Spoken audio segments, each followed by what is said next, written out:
Ladies and gentleman, gutka ବନ୍ଦ ହେଇଛି।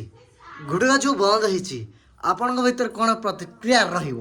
ଗୁଟୁକା ଯେଉଁମାନେ ଦୀର୍ଘ 20 ବର୍ଷ 30 ବର୍ଷ ହେଲା ଖାଉଥିଲ, କେମିତି ଲାଗିବ ଗୁଟୁକା ବନ୍ଦ ହେଇଗଲେ? ଭାବିଲ ଗୁଟୁକା ନଥିବ ଆଉ ତମେ ଚୋବେଇ ପାରିବନି, କ'ଣ କରିବ? କ'ଣ କରିବ? ଗୁଟୁକା ଖାଉଥିବା ପିଲାମାନେ କ'ଣ କରିବ?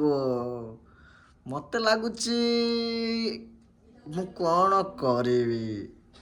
ମାର୍କେଟରେ ଯେଉଁ 5 ଟଙ୍କିଆ ଗୁଟୁକା ମିଳୁଥିଲା ଆଉ ସେ 5 ଟଙ୍କିଆ ଗୁଟୁକା ମିଳିବନି, ସେଇଟା ଏବେ 10 ଟଙ୍କିଆ ହେଇଯିବ ଆଉ 15 ଟଙ୍କିଆ ହେଇଯିବ। ହଉ ହେଲା, ଯେତେ ଟଙ୍କା ହଉ ଆମେ ଖାଇବା କଥା ଖାଇବା, କିନ୍ତୁ ମନେ ରଖିଥାନ୍ତୁ ଗୁଟୁକା ଜମା ଖାଆନ୍ତୁ ନାହିଁ। ନିଜ ଦେହର ଯତ୍ନ ନିଅନ୍ତୁ, ନିଜର ସ୍ୱାସ୍ଥ୍ୟର ଯତ୍ନ ନିଅନ୍ତୁ। ଗୁଟୁକାକୁ ମୁଁ ବିରୋଧ କରେ ଆଜ୍ଞା, ସତ କଥା। ଜୟ ଜଗନ୍ନାଥ, ଜୟ ଶ୍ରୀରାମ, ରାଧେ ରାଧେ।